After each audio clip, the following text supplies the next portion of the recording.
G'day guys, Alan here. Welcome back to my workshop. It's been a few weeks since I put up a video, but I've been doing lots of small things really, rather than any significant project. But nonetheless, some of the stuff's been a bit interesting. So I've picked out 4 of them to showcase in this video, and they cover lathe work, milling machine work, a bit of electronics repair, and even making a little bit of sawdust. So I hope you find them interesting. So I've seen many people on YouTube using a lathe bump tool as a way of aligning longer workpieces when they stick out from the chuck. I've never had one, never used one, so I thought, oh, I'll give it a go. So knocked one up from scrap, raided the scrap bin. The only bearing I could find that was halfway relevant was this guy. He's a little bit oversized, but I've knocked up a bush, which will, it's quite a close fit there. I think I'll stick that in the freezer, and it probably should. I could press it, but just for the hell of it, I think I'll probably freeze it and try going that way. Anyway, that will reduce the diameter down to 12 millimeters. And my idea is to mount it on the end of this piece. My tool post takes 25 mil square tool, so that's what this is, 25 square. And I've got a block that I'm going to weld on the end there, and then this thing can obviously go on like that. And the idea is to drill through and tap right through, so then I'll be able to mount the bearing on either side, depending which one I'm trying to do. Anyway, it's a quick and simple thing to do, so I'll make some progress with the welder and then come back and drill a hole and tap it and see how it all goes.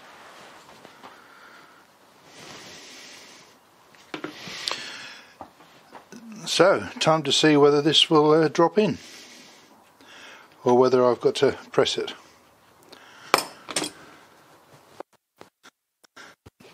No,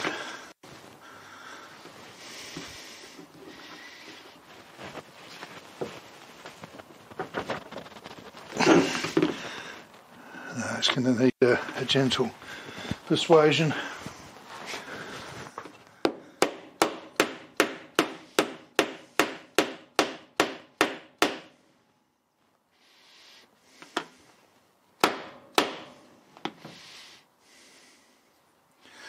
Well,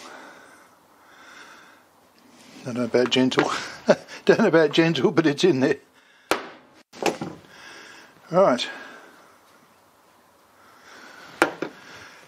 Now I've cleaned this up, welded that piece on and cleaned this up, sort of. I mean, this is in the nature of a bit of a prototype really, because this isn't probably the right bearing. I don't know how it's all going to work, but anyway, it'd be good enough. So now I've got to drill and tap the hole for that.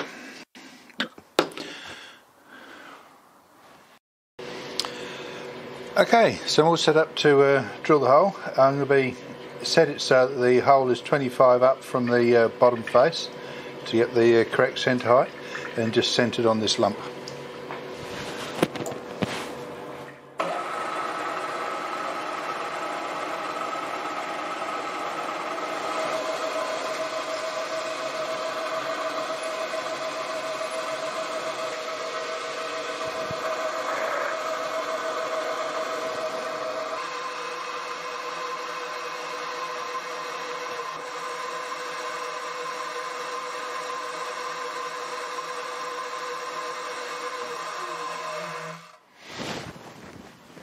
Oh, coming out the bottom, so that's promising.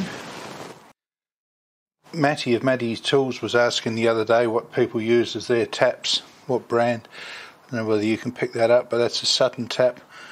I've had a lot of success with Sutton P&N, and more recently some of the Bordeaux ones. But with the Bordeaux ones, you've got to watch out and make sure you actually get high-speed steel, because a lot of them are chrome. If you can get high-speed steel, that's definitely the way to go. So I used an end mill with a roundover profile to knock the uppermost edges off that lump on top of the body, to make sure I didn't have a sharp edge to hurt myself on.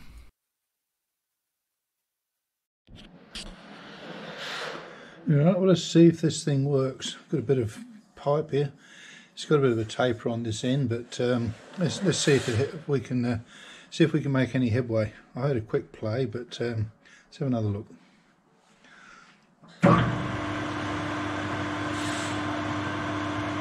think you better see there's a pretty good bit of run out there.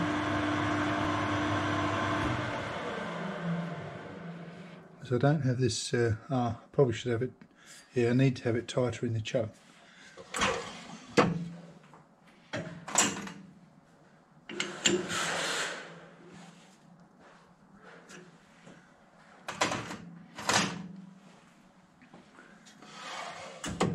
I've got this here as a safety guard, by the way, so it can't fall out of the chuck. Let's see how we go now. Actually, just tightening it up in the chuck improved it a lot. This chuck is so good, I might be wasting my time trying to do anything, because you can see that's actually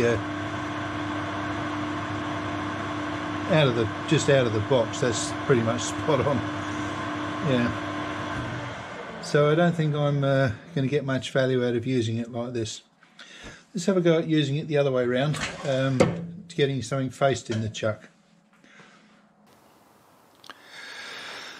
Okay, so I've got some bit of off-cut aluminium bar here, just as presenting as a disc, and I think you'll see this. I've just popped it in the chuck. Wasn't particularly careful about it.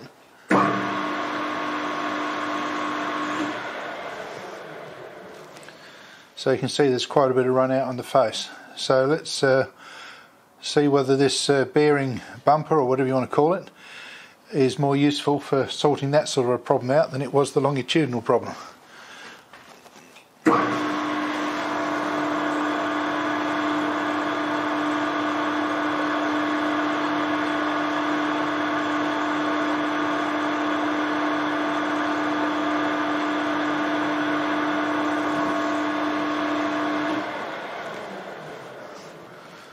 Well, that's pretty quick.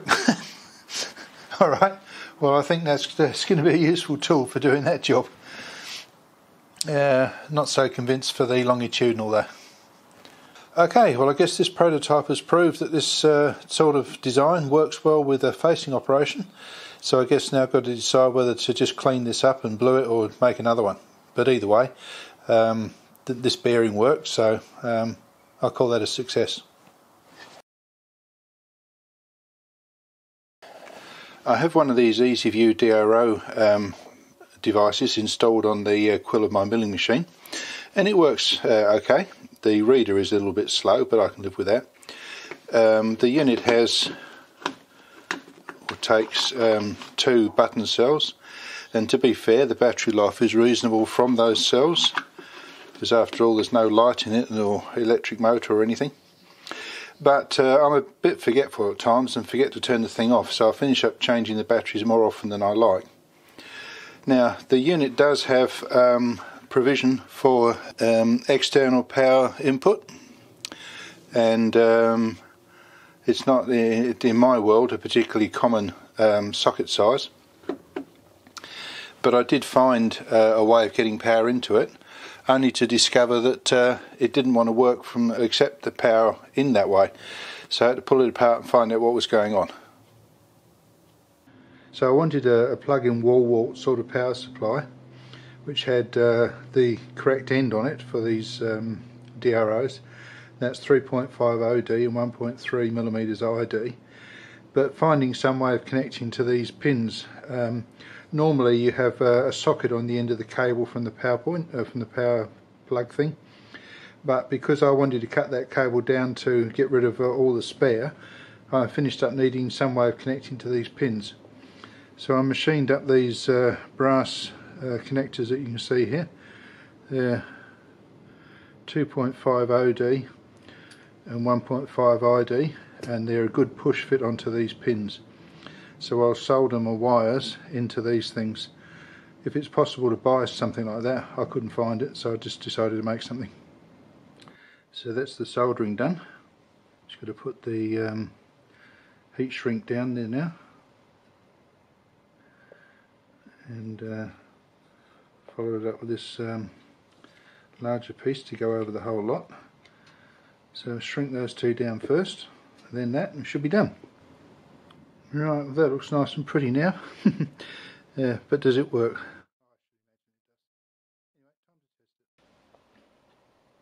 So I'm chasing a connectivity issue with external power to this DRO head unit, and I finally tracked it down. We'll see if we can show you here what's happening. If I connect to the solder pad, touch the solder pad and touch that, I get nothing. If I touch that and that, so touch the solder pad, nothing. So there must be a nice insulating layer of air between the foot on that connector and the solder pad.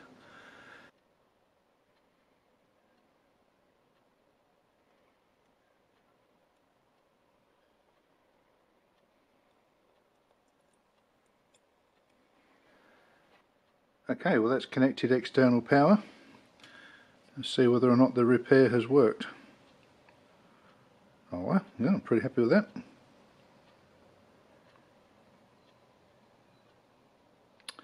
So that's all the problem was. The solder pad wasn't connected to the socket. Very easy fix once I'd worked out what the problem was. So I might wrap this up with a quick look at the installed thing. So there's my power cable in. This is a special sort of slip-on after the fact armouring for the power cable, which is up here on self-adhesive cable clips.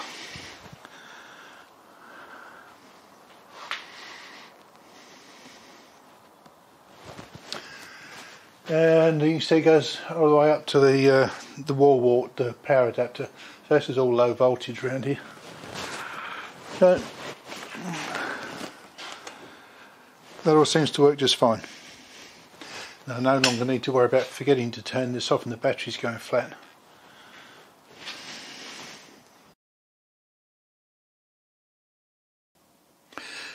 So another issue I've been meaning to do something about for a long time is the handle for raising and lowering the table on my floor drill.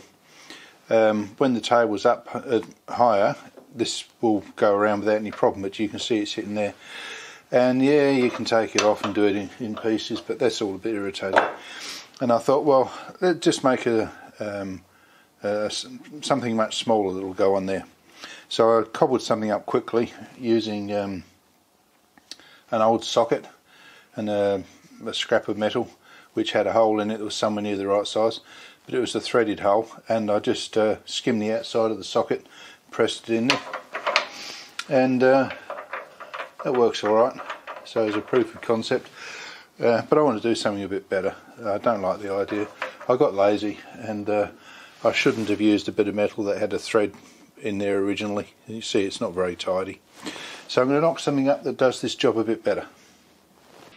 So I've got this bit of scrap that I sawed off the end of one of those hydraulic cylinder piston rods, and I'll see if I can push this into some sort of useful shape. It's got a crook old run out on it, mounted in the collet chuck. And we'll see whether this can help.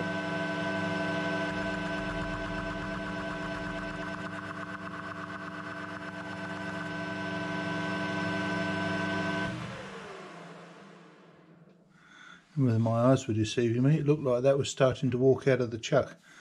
So I'm not prepared to wrestle with that any further. So I'm stripping the hard chrome and induction hardening layer off the outside of this rod.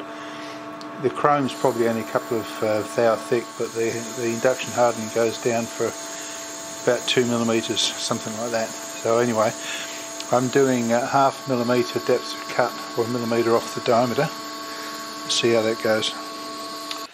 So that last cut was 1.5 off the diameter, and you can see that it the difference in texture is because it's through that induction hardened layer now and into the unhardened material below. So the outer diameter isn't very important for the thing I'm making, so just whatever comes out of it. So I'll clean up 22 millimeters or so.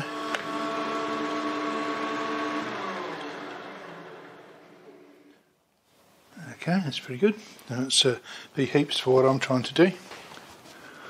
Alright, so I've got a 6mm pilot hole. This is about 24mm. I'm going to go 25mm deep.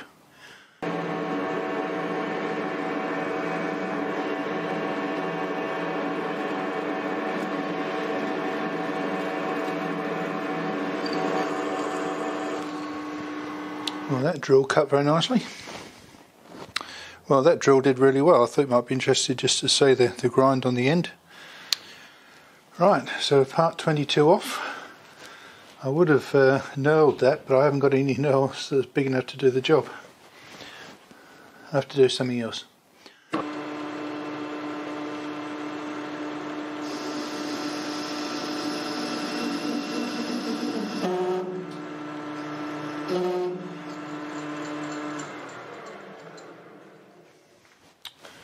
What's going on here? So I fiddled around with this for a while, and I eventually worked out I had two separate problems. The tip in the 2mm parting blade that I was using had come loose, so I switched over to using a 3mm parting blade. The other problem though, the bigger one, was that one of the fingers in the fixed steady kept coming loose. So I switched over to using the tailstock to support the end of the work, and then things became much better. So I used the parting blade to cut most of the way through, stopping short of breaking through, of course, because I was relying on the tailstock, and that would have been a disaster. But then I removed the piece of work from the lathe and took it over to the bandsaw and finished the cut off with that. So while I still have the fixed steady and everything set up for this, I cleaned the end of the remaining stock and centre drill it to make it easier to use next time. Yep.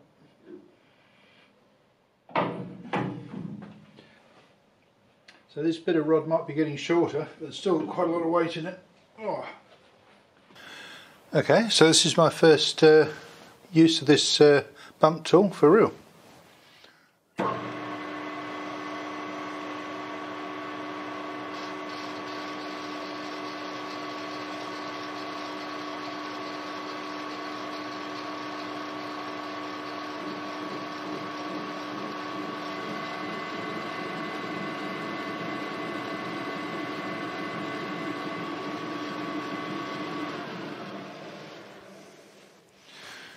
Oh, that looked pretty good.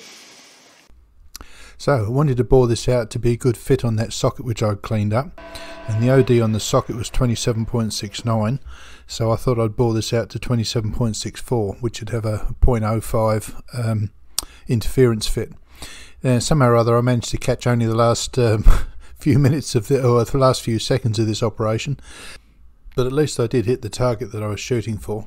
So I'm pretty confident that when I go to press the socket into the hole, it's going to be a pretty tight fit.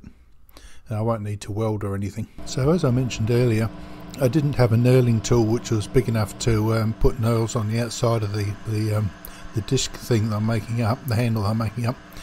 So I decided that I would round off both corners, the edges of both faces, and then put a series of dimples around the perimeter of the disc. So I was thinking about the best way to do that, and decided that what I'd do was make an arbor and mount the disc on the arbor. It might be just a touch tight.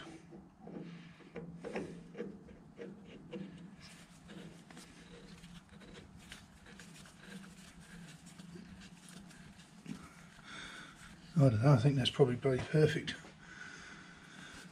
Yeah, we'll go with that.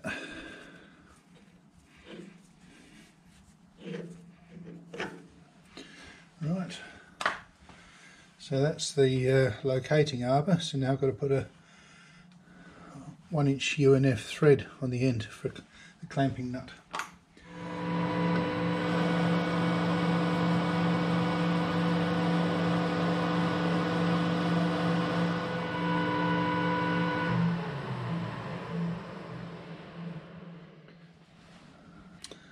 Alright, well, I think we're going to call that 25.4.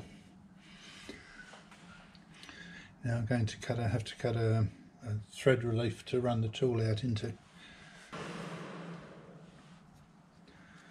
Okay, right, I'm getting ready to do my scratch pass. So this is 14 TPI, and I had an enormous amount of trouble engaging that feed rate or TPI setting. One of the tumblers just didn't want to go in. I've just been patiently tapping it backwards and forwards with a soft mallet. There must be a big burr on the selector fork or something, Anyway, I'm hoping I've got it now, so we'll try a scratch pass and see what happens. Now this is imperial thread on the metric lathe, so I'll be staying engaged here.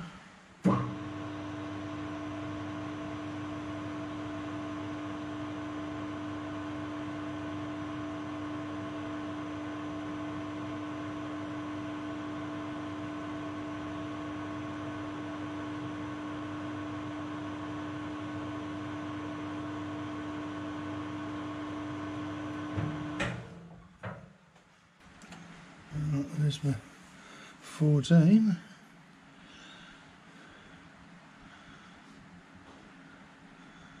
So I have successfully engaged 14.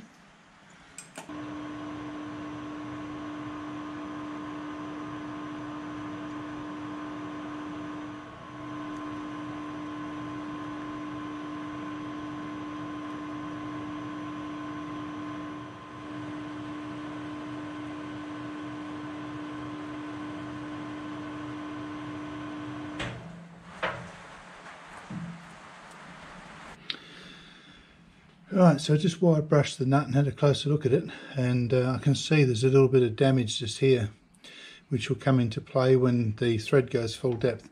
But that'll work to my advantage because it will make it work like a self-locking nut. But anyway, as that is now, that's fine, and it just goes hard when it comes up against the damage at the end of the thing here. So we're calling that done. Okay, so moving over to the milling machine, but first up I've got to apologise for the rain, can't do anything about it, but that's the racket you can hear in the background. So moving over to the milling machine so I can mill the features onto this disc. And this setup with the rotary table and the chuck mounted on it is exactly the reason why I made the lowest possible profile ER40 collet chuck. I've only got just enough room here. Anyway, I've got it set up and centred, as you can see.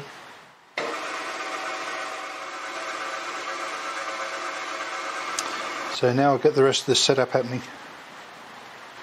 Right, so I've got my arbor in the chuck, my disc.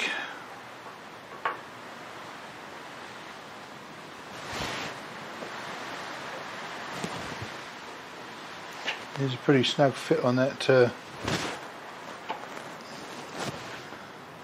That's it. And a washer I made up.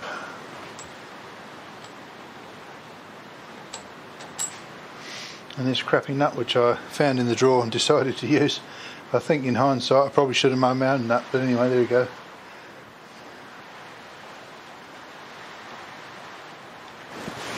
Now let's see where it's going to move from. I think that's pretty tight. I should imagine that would be good enough. If I try and do it tighter, it will probably start slipping in the chuck. Okay, so it's still peeing with rain, I'm afraid, but to explain the plan. So I've got a radius cutter here, it's a 5mm radius. So I'm going to go the way around there and all the way around there with that. And you think, well, why didn't you just do that in the lathe? Well, because what I also want to do is cut vertical flutes all the way around to be the hand grips, because I didn't have what do you call it, a knurling tool, that's the word I was looking for. I don't have a knurling tool big enough.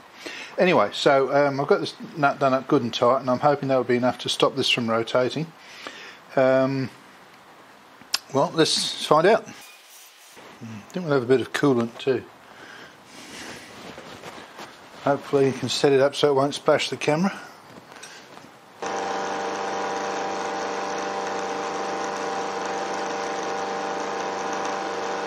Right, well, let's have a butcher's at this.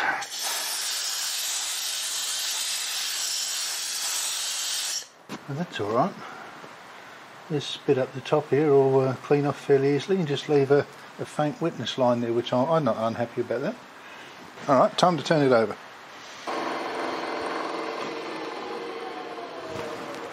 So, now I've got to get set up to cut the vertical things. So having made the disc, I realised I wasn't actually sure how many finger dimples I wanted to have or how deep they would be.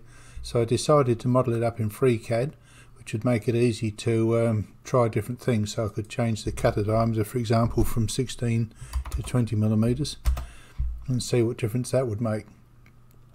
And having done all that, I realised that 10 cutouts and 16 millimeters was the way to go.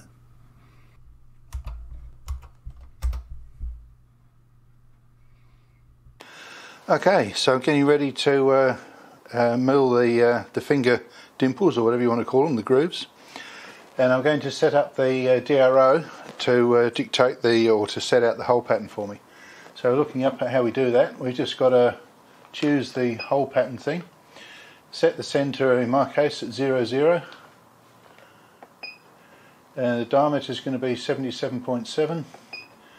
There are 10 holes, starting angle 0, and end angle is 324, because if you do 10 into 360 you get 36, take 36 off the 360, you got 324, so that's where it ends up. And then it tells me the first hole, which I'm on. So off we go.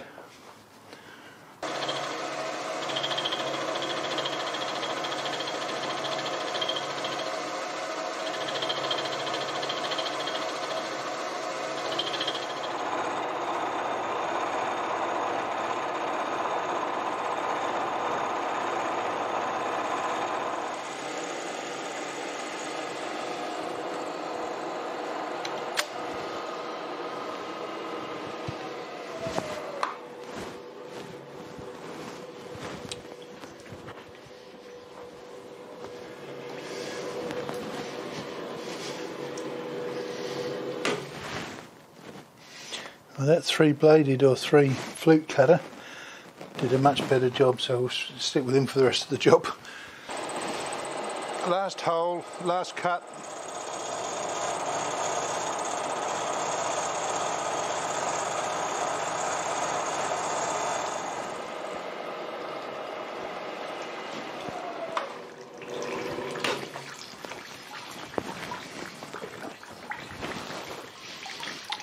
Right. Big cleanup. So time to press the socket into the knob, and I've just got it sitting on a piece of steel I know to be flat, and a bit of cardboard just to protect the other side of this and keep it looking a bit reasonable.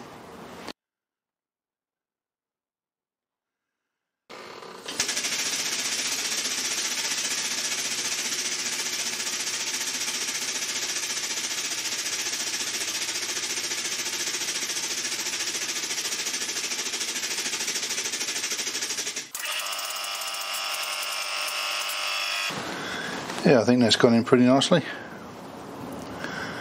So that'll do just fine. Alright, so let's see how it turned out. So it's going to fit on there nicely. It's good, feels good in hand, and just to finish it out, I've made up a little cover piece.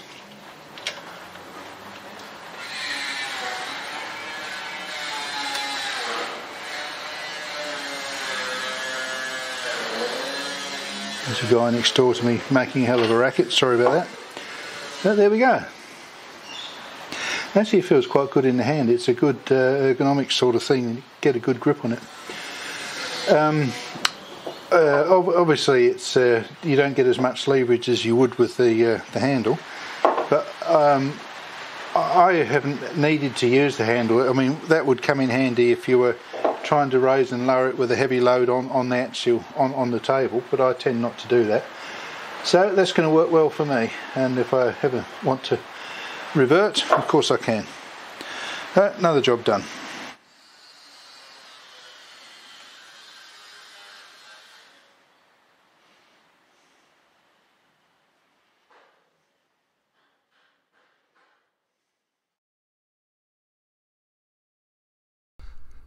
So this hammer handle broke right where the end of the handle goes into the head, and I wanted to repair it. Okay, I gave up trying to buy a replacement handle, couldn't find one, so I took the old handle and reshaped the end to fit in the head, and I've cut some slots for the wedges So now it's time to do an assembly. So you'd normally put the handle in the hammer by turning the hammer upside down and bashing the end of the handle on something hard. But since I've got a press, I'll do it the easy way, and it'll also mean I won't risk splitting the end of the handle.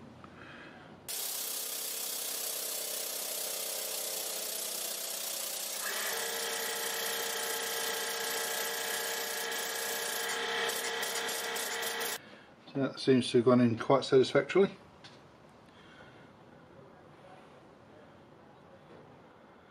So time to get the wedges in the end. So I started the wedges with a hammer, but I thought I might as well try and push them in with the press. Let's see how that goes. They're not sitting very straight at the moment, but let's see what happens when I start pushing.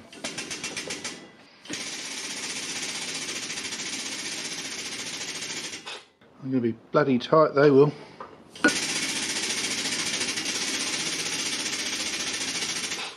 I don't reckon they're coming out. I'll just clean those up a little bit and see if we can push them in flush. Okay, I've got a couple of bits of scrap metal in there which will act as punches, so let's see if we can get these wedges pushed right down.